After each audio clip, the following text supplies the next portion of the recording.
কন্যা রাশি, কন্যা লগ্ন, ভার্গো সাইনের জাতক জাতিকাদের ক্ষেত্রে শনি বক্রী হওয়ার ফলস্বরূপ আগত 138টি দিন আপনাদের ক্ষেত্রে ঠিক কেমন অতিবাহিত হবে সে বিষয়ে প্রতিবেদনে আমরা বিস্তারিত আলোচনা করব।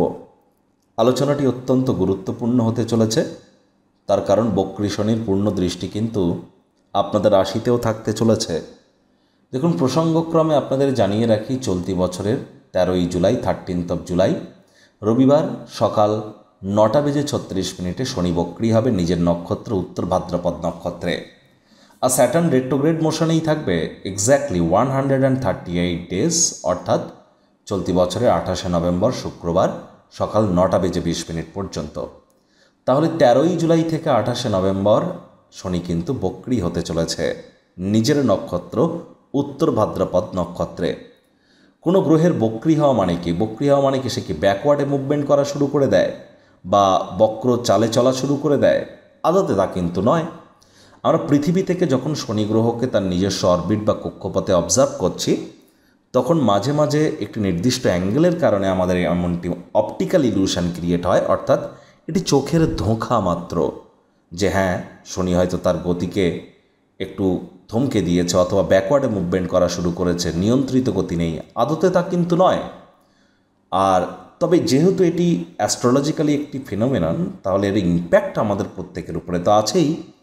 এবার প্রতিটি গ্রহের বক্রতা নিয়ে বা বক্রী হওয়া নিয়ে নানা মুনির নানা মত, সে আপনি বেদিক জ্যোতিষ বলুন, লাল কিতাব বলুন, নারী অ্যাস্ট্রোলজি বলুন, মান্ডেন অ্যাস্ট্রোলজি, নিউমোরোলজি, কৃষ্ণমূর্তি পদ্ধতি, বিভিন্ন ক্ষেত্রে বিভিন্ন মতামত। তবে একটি জিনিস কিন্তু স্পষ্ট, যেখানে সকলে সহমত পোষণ করছেন। কি বলছেন? দেখুন, কোনো গ্রহ বক্রী হওয়ার অর্থ তার শক্তি বৃদ্ধি পাবে, অর্থাৎ পাওয়ার ইনক্রিজ করবে। আর পজিটিভ প্ল্যানেট বক্রী হলে পজিটিভিটি বাড়বে, নেগেটিভ প্ল্যানেট বক্রী হলে নেগেটিভিটি বেড়ে যাবে।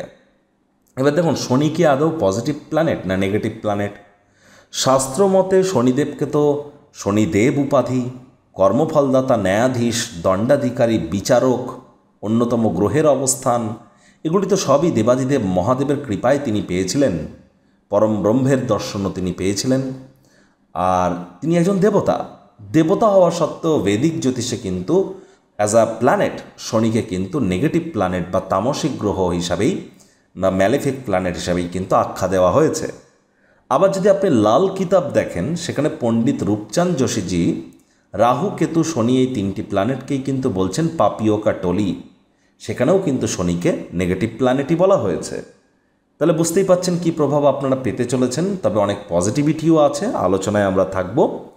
আর বৃহস্পতির উদয়ও হয়েছে, বৃহস্পতিও নিজের ঘরকে দেখছেন, তিনিও উচ্চস্থ হবেন। অনেক গুড নিউজও আছে আপনাদের জন্য। পরিশেষে যেমন প্রতিকার নিয়ে আলোচনায় থাকি, তেমনটি তো আছেই। আলোচনাটি ইন জেনারেল হবে পৃথিবীতে যতজন কন্যা রাশির জাতক জাতিকা আছেন তাদের প্রত্যেকের জন্য। আপনি চাইলে আপনার ব্যক্তিগত গণনা, আপনার ন্যাটাল চার্ট, জন্মছকের সাথে সাথে বর্তমান প্ল্যানেটারি ট্রানজিটের চার্ট, নিউমারোলজি, লাল কিতাব, কৃষ্ণমূর্তি পদ্ধতি, এগুলিকে কম্বাইন করিয়ে, বাস্তুকে কম্বাইন করিয়ে যদি গণনা করাতে চান, এনি টাইম আমাদের সাথে যোগাযোগ করতেই পারেন। স্ক্রিনে আমরা নাম্বার দিয়ে থাকি। শনিবার রবিবার অফিসে এসে ফেস টু ফেস সাক্ষাৎ করতে পারেন অথবা by phone any time consultancy আপনারা নিতেই পারেন। তো চলুন আলোচনায় প্রবেশ করা যাক। কন্যা রাশি, কন্যা লগ্ন, ভার্গো সাইনের জাতক জাতিকারা কালপুরুষের রাশি চক্র অনুযায়ী ষষ্ঠতম রাশির আন্ডারে আপনারা পড়েন। আপনাদের রাশির অধিপতিকে, আপনাদের রাশির অধিপতি গ্রহরাজ, গ্রহদের যুবরাজ বুধ। আর স্ক্রিনে আপনারা যে চারটি দেখতে পাচ্ছেন, এটি কিন্তু কন্যা রাশির জাতক জাতিকাদের 2025 সালের 13ই জুলাই আপনাদের গ্রহগত গোচরের ছক ঠিক এমনটি দেখাবে। ফার্স্ট হাউসে 6 লেখা থাকলেও গুলিয়ে ফেলবেন না, এটিই কিন্তু আপনাদের ফার্স্ট হাউস। আর যেখানে রাহু বসে আছে সেটিকে আপনাদের 6th হাউস, রোগ ঋণ শত্রুর ভাব। শনি মহারাজ আপনাদের সপ্তমভাবে কেন্দ্রীয় স্থানে গোচর করছেন, আর এখানেই তিনি বক্রী হবেন নিজের নক্ষত্র উত্তর ভাদ্রপদ নক্ষত্রে। 2রা অক্টোবরের পর তিনি বৃহস্পতির নক্ষত্র পূর্ব ভাদ্রপদ নক্ষত্রে গোচর করে যাবেন। আবার দেখুন, বৃহস্পতি কিন্তু বর্তমানে আপনাদের কর্মস্থানে গোচর করছেন। তবে 18ই অক্টোবর বৃহস্পতিও রাশি পরিবর্তন করে আপনাদের লাভভাবে গোচর করে কিন্তু তিনি উচ্চস্থ হতে চলেছেন। কেতুও কিন্তু পুরো সময়টি জুড়ে আপনাদের এই 12th হাউস মোক্ষের ভাব বা ব্যয়ভাবেই গোচর করবে। প্রথমেই বলবো, দেখুন শনি মহারাজকে যদি আপনি বেদিক জ্যোতিষ ওয়াইজ দেখেন, পরাশর বিজ্ঞান বলুন, ভৃগু বলুন, শাস্ত্র বলুন, একটি জিনিস তো স্পষ্ট যে শনি যে গৃহে অবস্থান করে সেই গৃহকে তিনি মজবুতিই প্রদান করেন। আর শনি মহারাজের 3টি দৃষ্টি আছে, তৃতীয় দৃষ্টি, সপ্তম দৃষ্টি, দশম দৃষ্টি।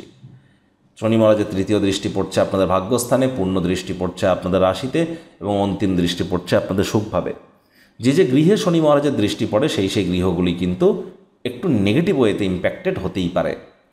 আবার দেখুন, যদি শাস্ত্র মতে যদি দেখেন, পুরাণ মতে, তাহলে কিন্তু আমরা দেখব যে শনি মহারাজ হচ্ছেন সূর্যদেব এবং ছায়াদেবীর পুত্র সন্তান।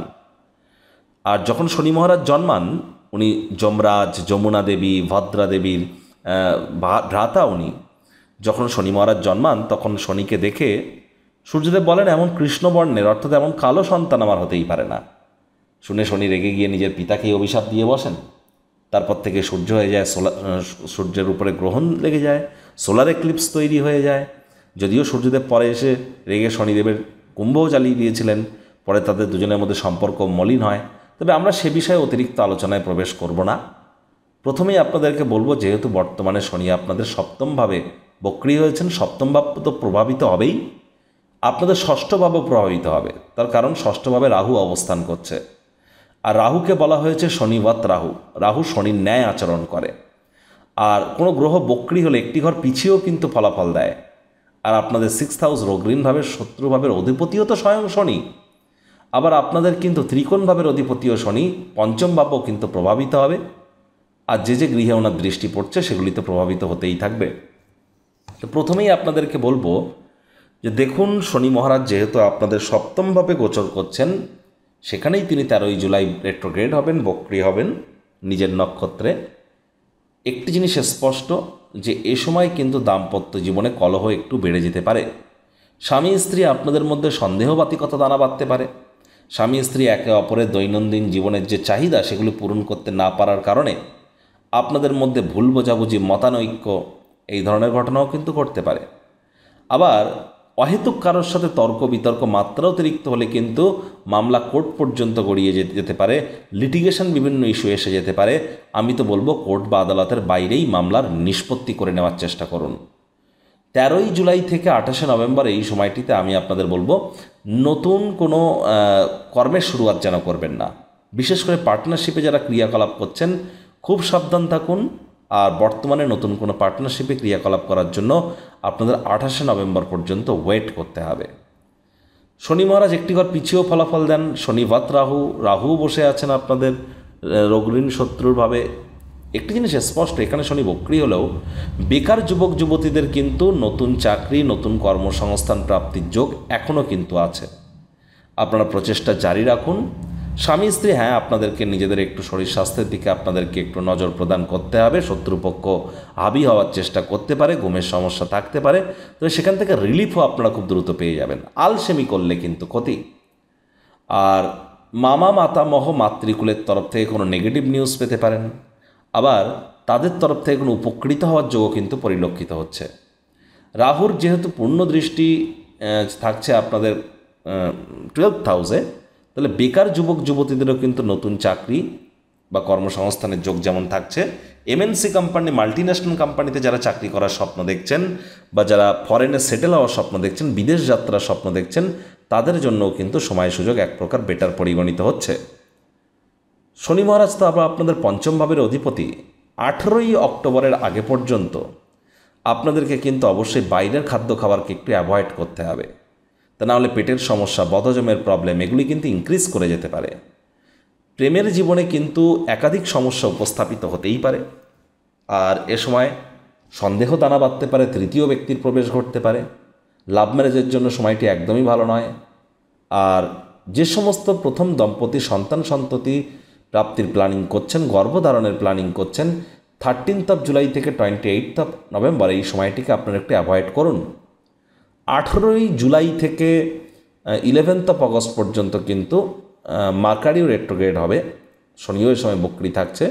স্পষ্ট আকারে বলবো, যারা স্টক মার্কেটে আছেন, ট্রেডিং করেন, ইন্টারডে স্ক্যাল্পিং, হেজিং বা সুইং বা শর্ট সেলিং বা কোনো প্রকার এফএনও ট্রেডিং আপনারা করেন, ফরেক্স করেন, বাইনারি করেন, মার্জিন ফিউচার করেন, বা যারা কোনো প্রকারভাবে ওয়েলথ ক্রিয়েশনের কাজ করছেন, অথবা যারা রিটেল আউটলেট, খুচরো ব্যবসায়ী, পাইকারি ব্যবসায়ী আছেন, তাদেরকেও কিন্তু অত্যন্ত প্রিকশন নিয়ে চলতে হবে। বাজারে বড় ধরনের কারেকশান কিন্তু আসতে চলেছে। অনেক নতুন নতুন ডিসরাপশনও কিন্তু এ সময় কিন্তু আমরা পরিলক্ষিত করব। সাবধান তো থাকতেই হবে। বিশেষ করে আমি বারবার তো বলেছি, যারা সমুদ্র তীরবর্তী এলাকা, যারা অরণ্যবর্তী এলাকা এবং যারা বর্ডার এরিয়া, সীমান্তবর্তী এলাকা, তাহলে সীমান্তবর্তী এলাকা, রিভার সাইড এরিয়া, যাদের বর্ডারের সাইড এরিয়া এবং ফরেস্ট এরিয়ায় যারা বসবাস করেন, তাদেরকে অত্যন্ত প্রিকশন কিন্তু এ সময় নিয়ে চলতে হবে। আর আগুন, বিদ্যুৎ, বজ্রপাত এই তিনটি জায়গা থেকে থাকতে হবে খুবই সাবধান। কারণ রাহু মঙ্গলকে দেখছে, মঙ্গলও রাহুকে দেখছে, অঙ্গারক যোগও কিন্তু থাকছে।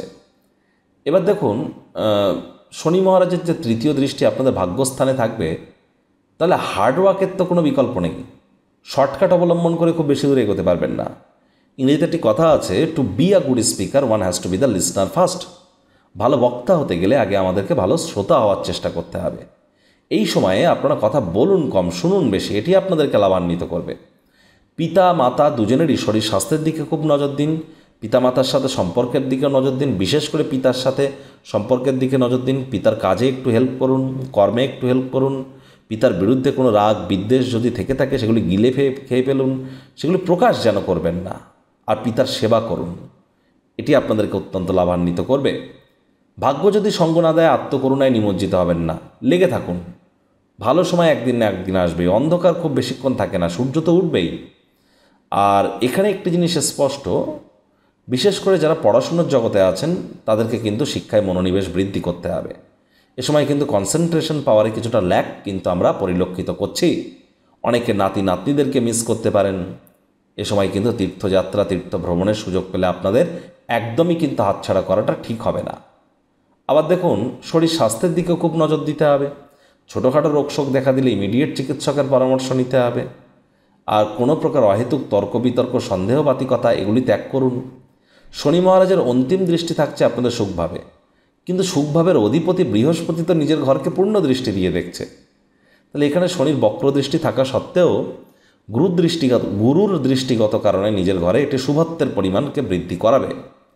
দেখুন, এখানে কিন্তু আমরা যেটা দেখতে পাচ্ছি যে নতুন জমি, বাড়ি, গাড়ি এগুলি আপনারা অবশ্যই ক্রয় করতে পারেন। তার জন্য সময় সুযোগ ঠিকঠাক আছে। সুখের মাত্রায় যে খুব হানি হবে এমনটি কিন্তু নয়।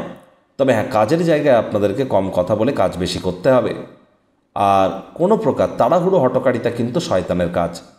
যাদের ড্রাইভার নাম্বার 478, অর্থাৎ যাদের যে কোনো মাস, যে কোনো বছরের 4 তারিখ, 13 তারিখ, 22 তারিখ, 31 তারিখে জন্ম, অথবা 7 তারিখ, 16 তারিখ, 25 তারিখে জন্ম, অথবা 8 তারিখ, 17 তারিখ বা 26 তারিখে জন্ম, তাদের ইমিডিয়েট জ্যোতিষতাত্ত্বিক পরামর্শ গ্রহণ করতে হবে। আর যাদের দেখবেন যে আপনারা গুগল খুলুন, গুগলে সার্চ করুন নিউমারোলজি ক্যালকুলেটর। নিউমারোলজি ক্যালকুলেটরে আপনার ফুল নেম এবং সারনেম দুটোই বসিয়ে দিন, দিয়ে ক্যালকুলেট করুন যে কোনো একটা ওয়েবসাইট খুলে। সেখানে যদি 478 আসে তাহলেও কিন্তু আপনাদের জ্যোতিষতাত্ত্বিক পরামর্শ ইমিডিয়েট গ্রহণ করতে হবে। আর এই তাবিজ, কবচ, মাদুলি, পাথর, জেমস্টোন এ সমস্ত কিছু পরে কিন্তু আদৌ কোনো লাভ হবে না। কারণ আপনারা নিজেরাই জানেন যে শনি মহারাজ কর্মফলদাতা। কর্মাণ্যেবাধিকারস্তে মা ফলেষু কদাচন মা কর্মফল হেতু বুর্মাতে সঙ্গহস্ত কর্মাণি। কর্ম না করে কর্মের ফল পাবেন আশা করেন কি করে? এই নীলা, পিতাম্বরী নীলা, শিকড় বাকড় এসব পরে কোনো লাভ দেবে না। সঠিক স্থানে সঠিক কর্ম, সঠিক পদ্ধতিতে এবং সঠিক কারণ হেতু এগুলো যদি করা যায় তবেই কিন্তু সাফল্য আমাদের পদচুম্বন করে। শনি মহারাজের বিশেষ কৃপা, ধন্যবাদ ধন্যা কিন্তু আমরা হয়ে উঠতে পারি। এটি আমাদেরকে মাথায় রাখতে হবে। প্রতিকার স্বরূপ আলোচনা করতে গিয়ে আপনাদের বলবো, স্ক্রিনে আপনারা দেখতে পাচ্ছেন শনি মহারাজের বীজ মন্ত্র ওম প্রাং প্রিং প্রংসা শনিশ্চরায় নমঃ। এটি আপনারা প্রত্যেক দিন সন্ধ্যেবেলা করে 108 বার করে জপ করুন। যদি এটাও কঠিন মনে হয় তাহলে ওম শ্যাম শনিশ্চরায় নমঃ। আবার বলছি, ওম শ্যাম শনিশ্চরায় নমঃ। এটি আপনারা 108 বার জপ করুন না, অত্যন্ত উপকৃত হবেন। শনিবার দিন ভুলেও সরিষার তেল বেগুন খাবেন না। শনিবার করে সরিষার তেল বেগুন লবণ লোহা কিনবেন না। শনিবার করে হোয়াইট কালারের ড্রেস যেন পরিধান করবেন না, এবং রবিবার করে ব্ল্যাক যেন পরবেন না। এই দুটি জিনিস মেনটেন করে চলবেন। আর দেখুন, এ সময় কিন্তু শনি মহারাজের বিশেষ কৃপা, ধন্যবাদ ধন্যা যদি আপনারা হতে চান, ধর্মপ্রাণ হতে হবে, কর্মনিষ্ঠ হতে হবে, মাতৃভক্ত হতে হবে, বাসি খাদ্য খাওয়া যাবে না, হাইজিন মেনটেন করতে হবে, টাইম বাউন্ডিং হয়ে চলতে হবে, প্ল্যানিং মাফিক, রুটিন মাফিক কাজ করতে হবে, পর সমালোচনা, পরচর্চা, পরনিন্দা, রাগ বিদ্বেষ, হিংসা, ঘৃণা, অহংকার, ইগো এগুলিও কিন্তু আমাদেরকে ত্যাগ করতে হবে। এগুলি করতে পারলে অত্যন্ত লাভান্বিত আপনারা হবেন, এ বিষয়ে কোনো সন্দেহের অবকাশ নেই। আপনাদের বাড়ির উত্তর পূর্ব কোণে তামার, পিতলের বা কাঁচের পাত্রে আপনারা অনলি ওয়াটার বা জল রেখে দিতে পারেন। রেগুলার চেঞ্জ করে দিন। বাড়ির প্রতিটি জয়েন্ট, যেখানে দুটি পাইপ গিয়ে মিশছে, দুটি দেওয়াল গিয়ে মিশছে, সেই জায়গাগুলিতে যদি কোনো ঝুল পড়ে থাকে, পরিষ্কার পরিচ্ছন্নতা বজায় রাখুন। এগুলিও আপনাদেরকে লাভান্বিত করবে। কিন্তু আবারও বলবো, ওই শিকড় বাকড়, ওই পাথর, জেমস্টোন, এই সমস্ত কিছু পরে কিন্তু লাভ হবে না। সঠিকভাবে যদি আপনারা গাইডেন্স চান, এনি টাইম যোগাযোগ করতেই পারেন। আর বন্ধুরা, আলোচনাটি আপনাদের ঠিক কেমন লাগলো, আপনাদের সুচিন্তিত মতামত আশা করি আপনারা নিচের কমেন্ট বক্সে লিখে জানাবেন। ভালো লাগলে একটি লাইক করতে ভুলবেন না। এই আশা রেখে আমি আমার বাণীকে এখানেই বিরাম প্রদান করছি।